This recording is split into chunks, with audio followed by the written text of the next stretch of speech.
Hello student. अब तक हम लोग बात कर चुके हैं सूर्य ताप कि सूर्य ताप को प्रभावित करने वाले कारक कौन कौन से हैं। आज हम बात करेंगे वायुमंडल का गर्म एवं ठंडा होना। तो वायुमंडल के गर्म होने की प्रक्रिया क्या है, हमारा एटमॉस्फेयर कैसे गर्म होता है, हम इसकी बात करेंगे। सबसे पहले हम बात करें, पहला जो रीजन है, माध्यम है विकिरण, रेडिएशन।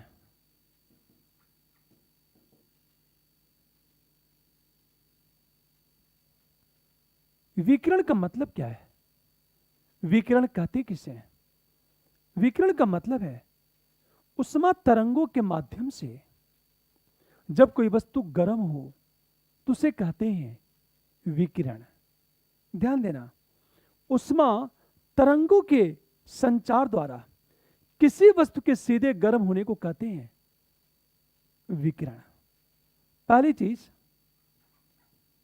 उष्मा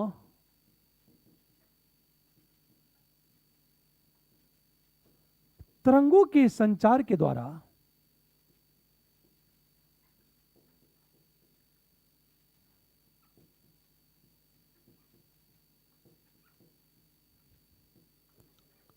किसी वस्तु के गर्म होने को विकिरण कहा जाता है। रेडिएशन विकिरण का मतलब क्या है? उष्मा तरंगों के संचार के द्वारा किसी वस्तु के गर्म होने को विकिरण कहा जाता है, रेडिएशन कहा जाता है। जैसे सूर्य रे, सूर्य से आने वाली सौर विकिरण सीधे पृथ्वी तक आती है, जिसे पृथ्वी के पास का वायुमंडल गर्म हो जाता है, उसे कहते हैं विकिरण। सबसे बड़ी चीज देखो आप, ये पृथ्वी है,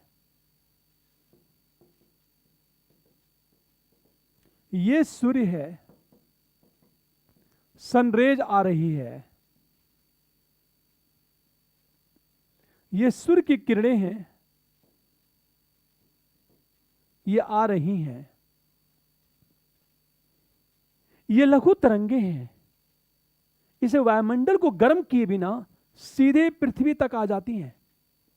ये वायुमंडल को गर्म नहीं करती,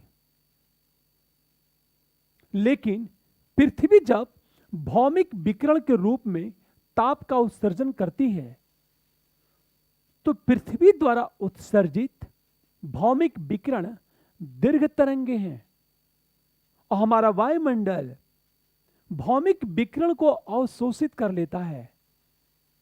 परिणाम स्वरूप भौमिक विकिरण के रूप में जिस ताप का उत्सर्जन होता है, उस ताप को हमारा वायुमंडल एब्जॉर्ब कर लेता है। परिणाम स्वरूप हमारा वायुमंडल गर्म हो जाता है। इसलिए कहा जाता है सौर विकिरण की अपेक्षा हमारा वायुमंडल भौमिक विकिरण से ज्यादा गर्म होता है। कारण क्या है?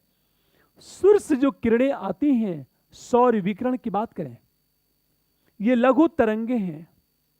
लघु तरंगे ये वायुमंडल को गर्म किए बिना सीधे पृथ्वी तक आ जाती हैं।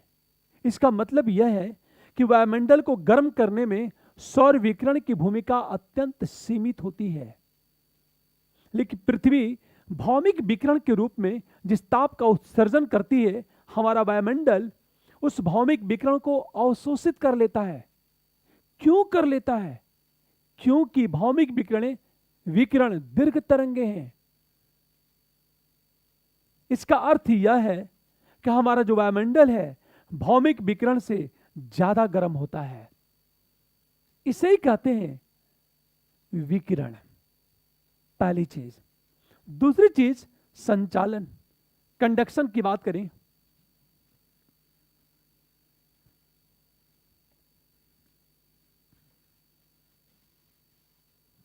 संचालन की बात की जाए, कंडक्शन।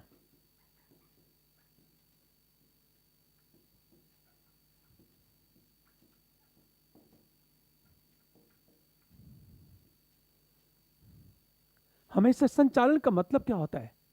दो असमान ताप वाली वस्तु को एक दूसरे के संपर्क में लाया जाए तो अधिक तापमान वाली वस्तु से ताप कम तापमान वाली वस्तु की ओर प्रवाहित होना शुरू हो जाएगा, और यह तब तक चलेगा जब तक दोनों का तापमान समान न हो जाए।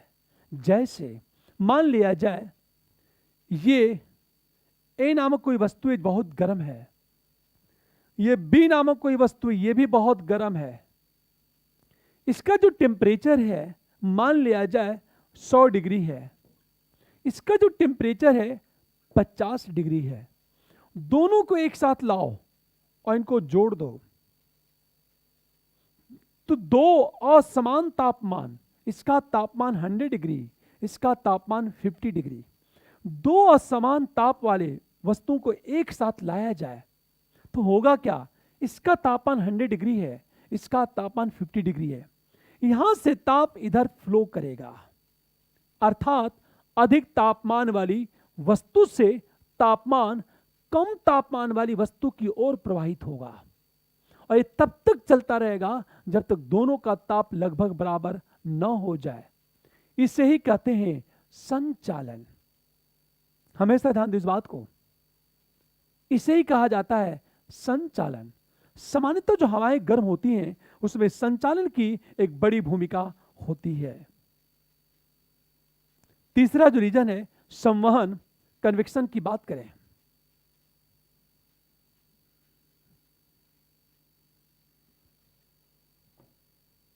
संवहन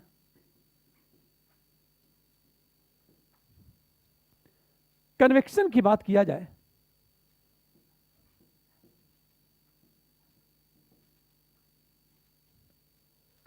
हमेशा ध्यान दो, संवहन का अर्थ क्या है?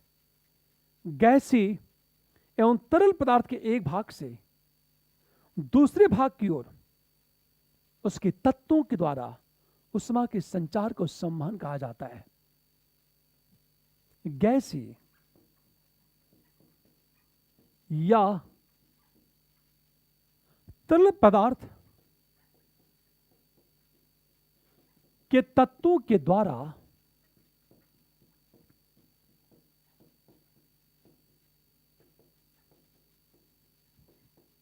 उष्मा के संचार को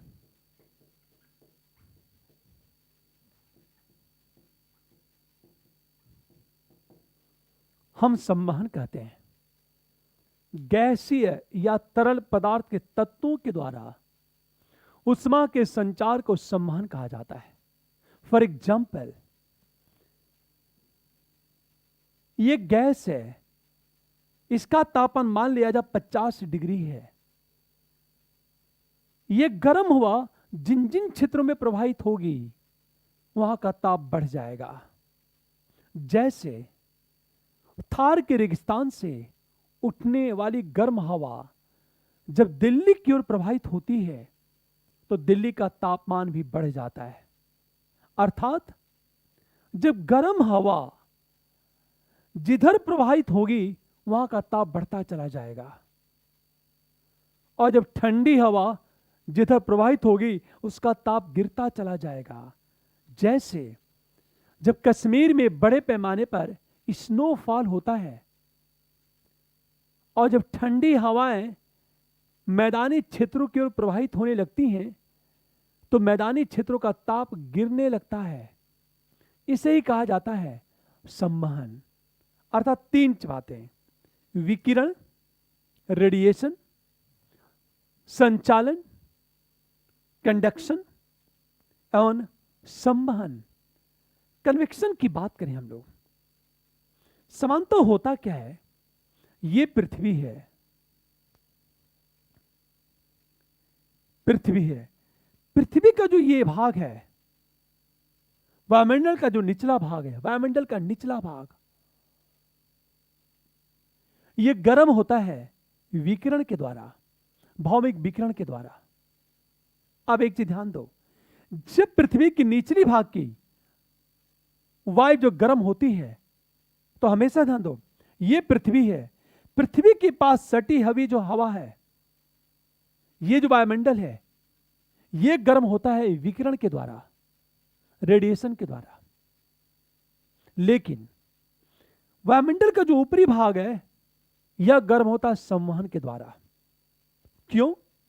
जब हवा गर्म होती है तो हल्की हो जाती है। जब यह हल्की होगी तो ऊपर उठेगी। जब ऊपर उठेगी तो ऊपर, ये जब गर्म हवा ऊपर उठेगी तो ऊपर का भी ताप बढ़ जाएगा। लेकिन ये जो स्थान रिक्त होगा, इधर ठंडी हवा आएगी, पुनः वह गर्म होगी, फिर ऊपर उठेगी, ऊपर का ताप बढ़ जाएगा। इसका अर्थ यह है कि वायुमंडल का जो निचला भाग है, जो निचला लेयर है, यह गर्म होता है भौमिक विकिरण से, और जो ऊपरी भाग है यह गर्म होता है संवहन के द्वारा। अब एक प्रश्न कि तापमान या टेम्परेचर को प्रभावित करने वाले कौन कौन से कारक हैं?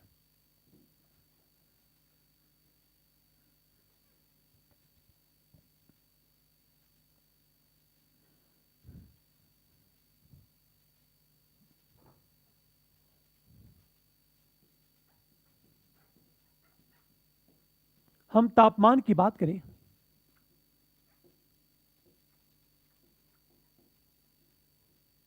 टेम्परेचर की बात करते हैं हम लोग। तापमान सामान्यतः सूर्य ताप और तापमान को एक ही माना जाता है, जबकि ऐसा है नहीं। सूर्य ताप और तापमान में अंतर होता है। हमेशा ध्यान दें इस बात को। यह कहा गया है सूर्य ताप, इंसुलेशन एवं तापमान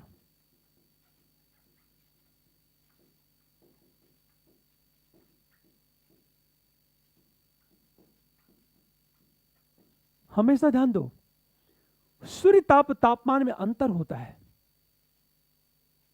दोनों एक नहीं है, जबकि दोनों को एक माना जाता है।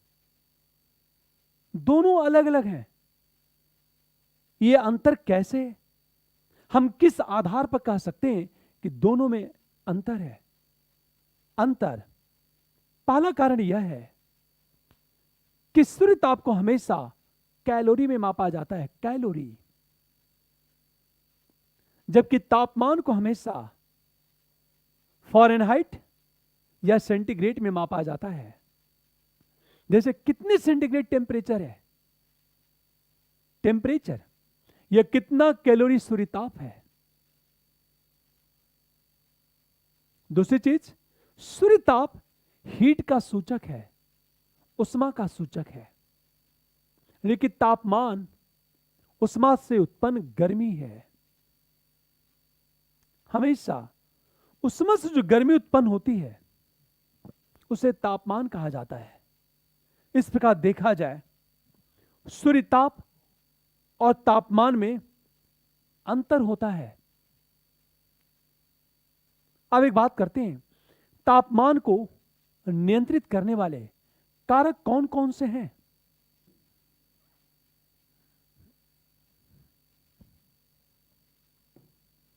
तापमान को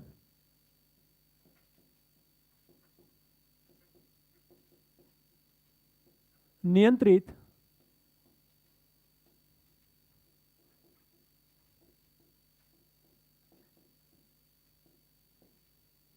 करने वाले कारक, हम कारक की बात करते हैं। कौन से ऐसे फैक्टर हैं जो टेम्परेचर को कंट्रोल करते हैं, तापमान को नियंत्रित करते हैं? पहला दो कारक है, यह कहा जाए, पहला जो कारक है भूमध्य रेखा से दूरी।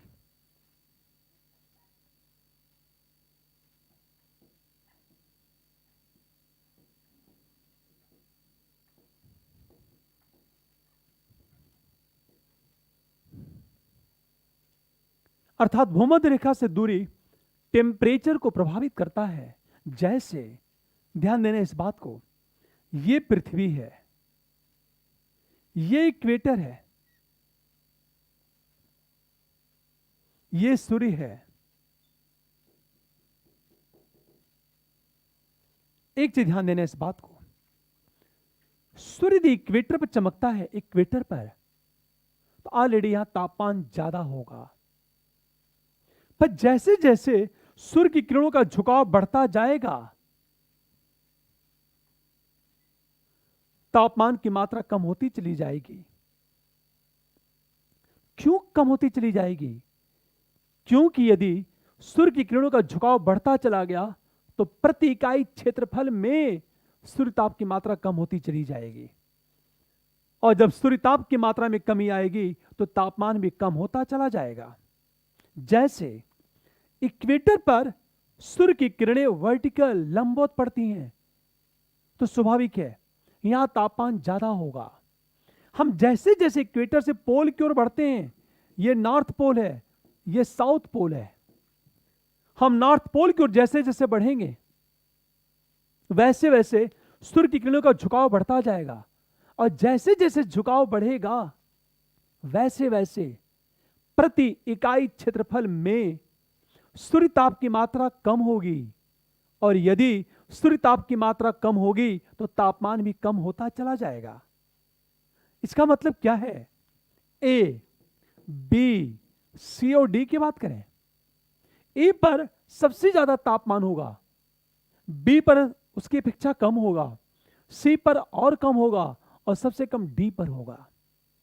इसलिए आपने देखा होगा कि हम जैसे जैसे इक्वेटर से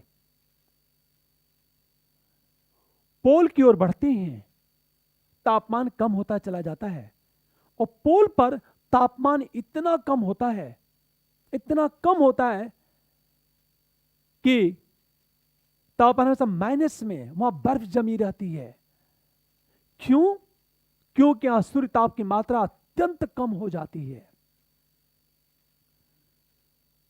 भूमध्य रेखा से हम दूरी की बात करें, इसलिए एक बात याद रखना है, जो देश कर्क और मकर रेखा के बीच है, आपने अक्सर देखा होगा, मान लिया जाए यह कर्क रेखा है और यह मकर रेखा है, जो देश कर्क और मकर रेखा के बीच है वहां गर्मी पड़ती है, पर जो देश कर्क रेखा के उत्तर में है या जो देश मकर रेखा के दक्षिण में है वहां गर्मी कम पड़ती है।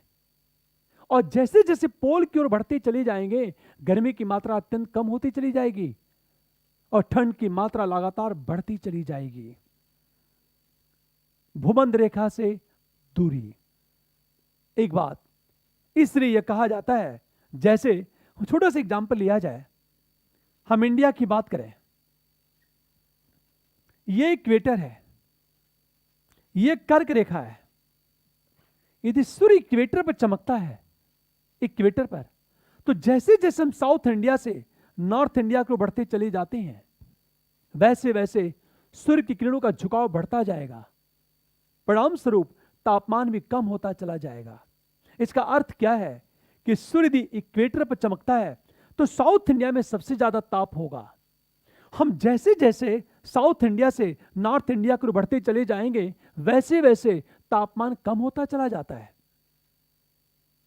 पर यदि सूर्य चमकता कर्क रेखा पे तो स्थिति पलट जाएगी। मान लिया जाए सूर्य चमक रहा है कर्क रेखा पर, तो कर्क रेखा पर सूर्य की किरणें सीधी पड़ेगी, परिणामतः कर्क रेखा पर सूर्य ताप की मात्रा ज्यादा होगी, परिणामतः कर्क रेखा पर तापमान भी ज्यादा होगा। पर जैसे जैसे हम कर्क रेखा के दक्षिण में आएंगे सूर्य की किरणों का झुकाव बढ़ता चला जाएगा, और जैसे जैसे सूर्य की किरणों का झुकाव बढ़ेगा वैसे वैसे तापमान गिरता चला जाएगा। इसलिए हम लोग पढ़ चुके हैं, जब सूर्य कर्क रेखा पर चमकता है तो दक्षिणी गोलार्ध में ठंड पड़ती है, और जब सूर्य मकर रेखा पर चमकता है तो उत्तरी गोलार्ध में ठंड पड़ती है। भूमध्य रेखा से दूरी किस तरह तापमान को प्रभावित करता है? दूसरी रीजन, दूसरा कारण क्या है?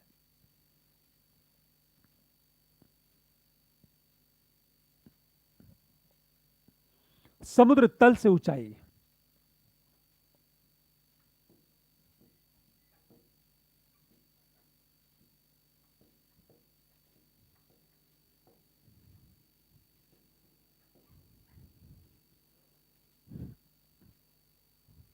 सी लेवल से ऊंचाई की बात करें, एक बात याद रखना है, हम लोग बात पढ़ चुके हैं, ये पृथ्वी है।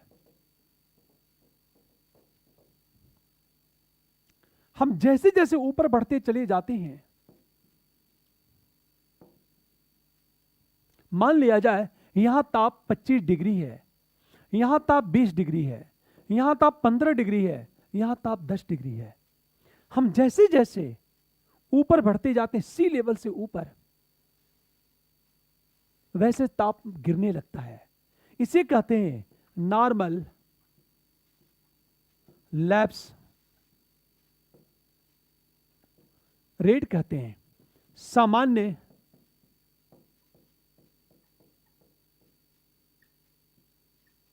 हम पतन दर कहते हैं इसे, हम इसे कहते हैं नॉर्मल लैप्स रेट कहते हैं, सामान्य पतन दर कहा जाता है। अब एक चीज सोचो, इसका अर्थ क्या है? हम जैसे जैसे सी लेवल से ऊपर जाएंगे ताप गिरता चला जाता है। क्यों गिरता जाता है? क्योंकि जैसे जैसे ऊपर जाते हैं एयर डेंसिटी कम होती चली जाती है, जलवाष्प की मात्रा भी कम होती चली जाएगी, धूल कण की मात्रा भी कम होती चली जाती है, वायुमंडलीय दाब भी कम होता चला जाएगा। तो स्वाभाविक है ऊपर जाने पर ताप गिरता चला जाता है। इसलिए पहाड़ों पर गर्मी कम पड़ती है, मैदानी क्षेत्रों में गर्मी ज्यादा पड़ती है। जैसे मान लिया जाए यह सी लेवल है, यह मैदान है, ध्यान देना इस बात को। यहां तापमान यदि मान लिया जाए 20 डिग्री है, तो मैदानी क्षेत्र में तापमान लगभग होगा 19 डिग्री। अब ऊंचाई बढ़ती चली गई और जैसे जैसे हम ऊपर बढ़ते चले जाएंगे, यह आपका पूरा सी लेवल है, हम जैसे जैसे ऊपर बढ़ते चले जाएंगे तापमान गिरता चला जाएगा, नॉर्मल लैप्स रेट। क्यों गिरेगा तापमान? उसके पीछे 3 रीजन है। नंबर 1, ऊपर जाने पर एयर डेंसिटी कम होती चली जाती है, वायु का घनत्व कम होता चला जाता है। नंबर 2, वायुमंडलीय दाब भी कम होता चला जाता है। और नंबर 3, जलवाष्प एवं धूलकण की मात्रा भी कम होती चली जाती है। इसका मतलब क्या चीज है? सी लेवल पर वायुमंडलीय दाब सबसे ज्यादा, जलवाष्प की मात्रा सबसे ज्यादा, एयर डेंसिटी सबसे ज्यादा है, इसे सी लेवल पर तापमान भी सबसे ज्यादा होगा। हम पहाड़ों की बात करें, जब पहाड़ों पर जाते तापमान अत्यंत कम हो जाता है। क्यों? क्योंकि समुद्र तल से बहुत ऊंचा है हवा। हम भारत की बात करें, आखिर एवरेस्ट की चोटी पर तापमान माइनस में क्यों रहता है? बर्फ क्यों जमी रहती है? क्योंकि एवरेस्ट की चोटी समुद्र तल से 8,848 मीटर ऊपर है। उसकी ऊंचाई है 8,848 मीटर। स्वाभाविक है, यह हम लोग पढ़ चुके हैं कि प्रति 165 मीटर ऊपर जाने पर, प्रति 165 मीटर ऊपर जाने पर 1 डिग्री ताप गिर जाता है। तो एवरेस्ट की चोटी तो समुद्र तल से बहुत ऊपर है, इसलिए वहां तापमान हमेशा माइनस में रहता है। और जब तापमान माइनस में होगा तो जल बर्फ में कन्वर्ट हो जाएगा। इसीलिए ऊंची पहाड़ियों पर देखा जाए ग्लेशियर पाए जाते हैं। लेकिन हम दक्षिणी भारत की बात करें, दक्षिणी भारत में भी पर्वत हैं, पर उनकी ऊंचाई समुद्र तल से ज्यादा नहीं है। उनकी औसत ऊंचाई है 1100-1200 मीटर। इसलिए दक्षिण भारत में स्थित पर्वत की ऊंची चोटियों पर तापमान कभी भी माइनस में नहीं जाता। क्योंकि माइनस में नहीं जाता है, इसलिए वहां बर्फ नहीं पड़ती है और न तो वहां ग्लेशियर पाए जाते हैं। हम हिमालय की बात करें, समांतर जो हिमालय है, बृहद हिमालय पे ग्लेशियर ज्यादा पाए जाते हैं, क्योंकि बृहद हिमालय समुद्र तल से बहुत ऊपर है। उसकी औसत ऊंचाई है लगभग 6,000 मीटर। इस बृहद हिमालय की ऊपरी की बात करें, बृहद हिमालय की ऊंची चोटियों पर तापमान हमेशा माइनस में रहता है, इसलिए वह हमेशा बर्फ जमी रहती है। इसका अर्थ यह है कि हम जैसे जैसे समुद्र तल से ऊपर चलते चले जाएंगे, ताप गिरता चला जाएगा। जैसे हमेशा ध्यान देना इस बात को, मान लिया जाए यह मैदान है, यह पर्वतीय क्षेत्र है। अब सोचो आप, अक्सर देखा होगा पर्वतीय क्षेत्रों का मौसम बड़ा सुहाना रहता है, क्योंकि वहां ताप कम रहता है। ताप कम क्यों रहता है? क्योंकि वो समुद्र तल से बहुत ऊपर स्थित है, और चूंकि प्रति 165 मीटर ऊपर जाने पर 1 डिग्री ताप कम हो जाता है। इसलिए भारत के जितने भी टूरिस्ट प्लेस हैं वो पर्वतों पर स्थित है, क्योंकि समुद्र तल से बहुत ऊपर है। इस प्रकार दो रीजन, भूमध्य रेखा से दूरी तापमान को कैसे प्रभावित कर रहा है, और समुद्र तल से ऊंचाई कैसे तापमान को प्रभावित कर रहा है। अन्य बहुत सारे कारक हैं, जैसे समुद्र तट से दूरी, समुद्री धाराएं, प्रचलित पवनें, भूमि का ढाल, भूमि तल का स्वभाव, वर्षा और बादल, ये सब तापमान को प्रभावित करते हैं, जिसकी चर्चा हम लोग अगले क्लास में करेंगे। एक बात बताना चाहता हूं कि आप सब्सक्राइब करें, और मैं 1-2 दिन के अंदर YouTube पर लाइव क्लास लूंगा। 1-2 दिन के अंदर, हार्डली 2 दिन के अंदर आप क्रॉस क्वेश्चन कर सकते हो। मैं ज्योग्राफी क्लास भी लाइव लूंगा, आप किसी तरह का कोई भी क्वेश्चन पूछ सकते हैं उस टॉपिक से, मैं उसका जवाब दूंगा। Thank you.